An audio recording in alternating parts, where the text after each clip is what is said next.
Hey folks, and welcome back to the pod. You know, Addie and I are 518 books in to our 1,000 books before kindergarten challenge. It has been a whirlwind. We're attempting to do this without any repeats. I don't really know why anymore we're doing this. We, of course, repeat text all the time. We read text over and over again, as all children do. But of those, 11 have been Little Blue Truck books, and a massive 31 of them have been Berenstain Bears books by Stan and Jan Berenstain. And if we throw in Mike, their son, we can add another 5 or so. So that might not seem like a lot. We're talking about, 47 out of 518, which gets us to around 8% total. But as I said, we do rereads all the time, and the Berenstain Bears books are just on constant loop. And I know that one day my daughter will no longer want me to read Berenstain Bears to her, and I will look back and wistfully dream of the days when I could. But as of right now, 31 Berenstain Bears books, over and over and over again. This is fine. Everything's fine. I protest. I am not a merry man. Welcome to Toddling the Stacks, a human-produced children's literature podcast for adults. I'm your host, Sean, an award-winning educator with a PhD from Princeton English. In my professional life, I think a lot about the Victorian, the environmental humanities, and the history of the book. But in my personal life, I'm the father of a toddler, and she reads hundreds of books a year. She's taught me that everyone should be reading picture books, and this podcast will show you why.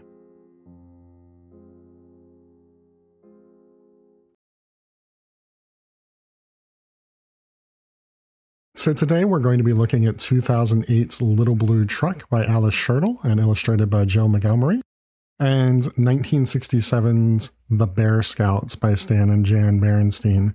The Bear Scouts is available on the Internet Archive. The link for that will be embedded into the show notes for today, as will pictures from Little Blue Truck, which is not available on the Internet Archive. Both of those in the show notes, www.toddlingthestacks.com. Both of these, I should note, are being used as exemplars for their series in general, as microcosmic comparands that represent the macrocosm of their series. Because what I want to do today is to think about serialized and episodic books like these, and why they work so well for children, why there's so few of them, and get down into the craft of this as to how they handle exposition, how they build worlds, and how they can even teach kids things like the laws of genre. And I want to do this because, as I talked about in the opening, Addie loves these. She craves the comfort and repeatability of these kinds of text. And this kind of storytelling is rampant in kids' television and in kids' film, but it's much less popular, I think, in picture books and in children's literature. And it doesn't really make sense to me. One of the things that these texts do really well is handling exposition very quickly and very naturally. And you might argue that all picture books are very economical in the way that they handle exposition.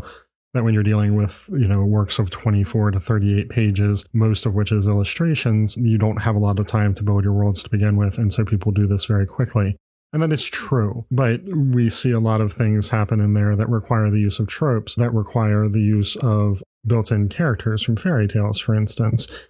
And I want to think about this as like the basic building blocks of a coding language, where you can import an entire library into your program of things that have just already been dealt with for you, and you don't have to deal with them yourselves. Things like Mother Goose's Pajama Party, a book that we read recently, does this quite well. It just imports all of these nursery rhymes that children already know natively and uses them to build its story incredibly quickly. It just starts off with Mother Goose doing her thing, and we already know so much about it. For these episodic and serialized works, these guys are actually building their own libraries that they get to import at will, and they have a lot more control over things as a result, and it's really cool to see how powerful this tool can be. So I just want to kind of think about that more, and I want to start with the Bear Scouts to do that. As with all Berenstain Bears books, this one gets off to a real quick start. We open with Mama Bear waving goodbye to Brother Bear, who is off on a camping expedition with the Bear Scouts. Papa Bear's in a hammock sleeping, and he's woken from sleep by his son being sent off, and by Mama asking whether or not Papa is going in this sort of confused way. As an opening to a book, this is kind of wild, right? The expectation that is placed on the reader for understanding what's going on. If we've never read a Berenstain Bears book before, we are instantly confronted with 1, anthropomorphized bears, 2, anthropomorphized bears who live in a treehouse and have things like Cub Scouts going on. We have the entire family that we have to instantly get to know. And we have to somehow accept the fact that in this moment in medias res that we've been dropped in, that not only is Brother Bear leaving with the Bear Scouts, but that his family basically has no understanding whatsoever of what is happening here. He's leaving on a trip, and the mom isn't sure whether or not the dad is going. The dad appears to have not known at any point that this was happening to begin with, and yet the entire Bear Scout troop is there with them. So how is this the case? None of this makes sense from an outside perspective. But if we have the entire accreted world of the Berenstain Bears behind us, we know quite a lot without having to have any further information. We know that the bears do live in bear country. They live in a tree house, that they have a very traditional sort of nuclear family. And we've learned through hard experience that Papa Bear is kind of a buffoon, and that Mama Bear is the emotional and logical center of the home, and that Brother Bear is kind of precocious in ways, mature in ways, and very willing to speak back to his father at times, but in a respectful manner. We also know, if we're constant consumers of this family, as we are, that this illustration style specifically marks one of the earlier Berenstain Bears books, in which we can expect Papa Bear not just to be a buffoon, but a dangerously incompetent buffoon, who will get hurt through these mechanisms of attempting to teach his child the ways of the world in this overly sure and overly masculine way. If we see the later illustration style with the moral presented in front of it, we know quite a lot about what will happen in there. And this is what I meant by children learning the laws of genre early on through these works, is that through these slight signals, my 3-year-old can already tell you the kind of character that Papa Bear will be. And the Berenstain Bears model doesn't really follow the traditional novelistic path, where we have a central conflict that has to be built up to over a series of smaller conflicts. And after that central conflict is overcome, we have a small amount of time where we wind down, we reflect on the lessons, and then we move on from the text. Rather, the Berenstain Bears model, which we can call the accretion model, just simply presents over and over again a series of conflicts from which Papa Bear does not learn. This is the early model. Or, in the later models, we see a central conflict, which presents as a series of smaller conflicts over and over and over again, which Papa Bear attempts instinctively to teach, but through that same process of failed toxic masculinity, has to resort to Mother Bear's greater wisdom and greater understanding of the cub's emotional need. In either case, we have this accretive model where constant exposure to the world of the bears has taught us things that no longer have to be repeated to us as native readers. We understand what happens with the bears, we understand who they are, and we understand, based on these slight notes and hints from the text itself, where we are in this world, so that we can be dropped in medias res in the way that we have been without any further exposition. Things just get off very quickly because we already know everything we need to know. Little Blue Truck operates on a similar model in that it creates its own libraries, but it does so using a much more familiar to us today mechanism that is very akin to the standard television pilot episode. If we look at the initial text for this, the very first issue of Little Blue Truck, before he goes on to these other adventures, we start off with the iconic horn went beep, engine purred, friendliest sounds you ever heard. This, we will come to learn through iteration across multiple episodes, will be the way that we are importing this library. This is how we are brought into this world time and time again. Having established the world, having established that Little Blue Truck is the friendliest character possible, and using the muted color palette that Jill McElmurray is importing here, all the thoughts and associations that we might have with an antique truck in fall, adds to that, right? This gives us everything that we need to know about this character. And then we will very shortly go on to meet the rest of our friends. We'll meet Toad, and to a native reader of the Little Blue Truck books, the next page, Little Blue Truck came down the road, beep, said Blue to a big green toad. might even seem strange in the exact same way that going back to the pilot episode of a television series that we've been watching for years seems strange. That article A, the indefinite article, rather than the definite article of the, might come to surprise us because we know very well at the end of this series, by the time we've consumed all 11 or 15 books of this series, that Toad and Little Blue Truck are best friends. For him to here be anonymized to the function of a Big Green Toad might seem surprising. And yet we will very quickly get to know this character. We will come to know sheep and goat and horse and cow.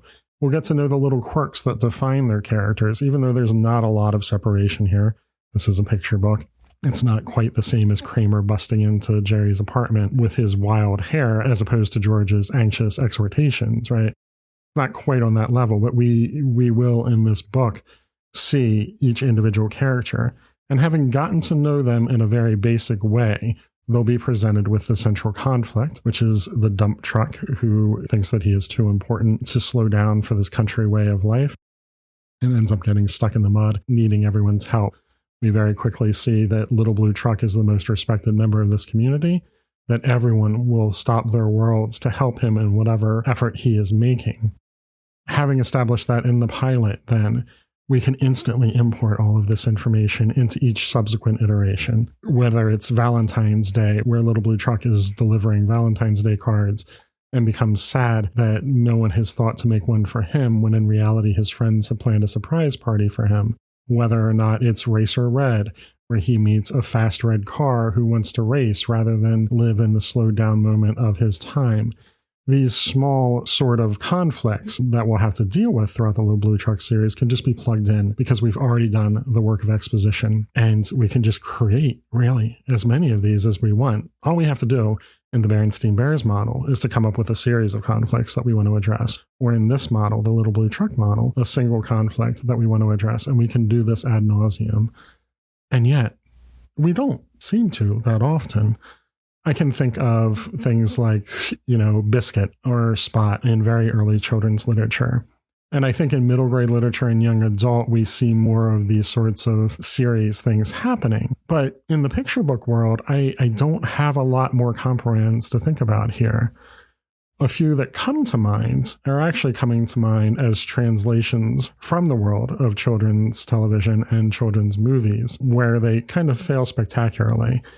But let's think about that, because the world of children's television and the world of children's movies is dominated by these episodic and constant repetitions of characters to the point where we struggle to come up with anything new at all because we are just in this cycling world of reusing time and time again. Mickey Mouse is probably our best example here. When Mickey Mouse attempts to move from a television show on a streaming platform into individual books, the books are positively horrible. And this also makes no sense. When movies do this as well, the translations of those are often just quite bad. And I'm thinking here about the Little Golden Book series.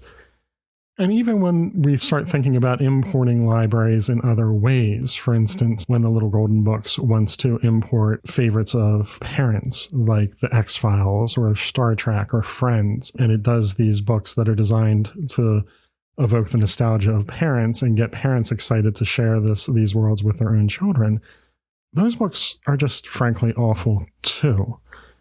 And none of this makes any sense to me. Like, we should be able to develop characters that children love in picture books and that we can have time and time again so that they have that repetition, they have that reassurance, because I think they like it. Addie certainly loves this in herself, and it comforts her to look at the Berenstain Bears compendiums that she has over and over again every night as she's falling asleep.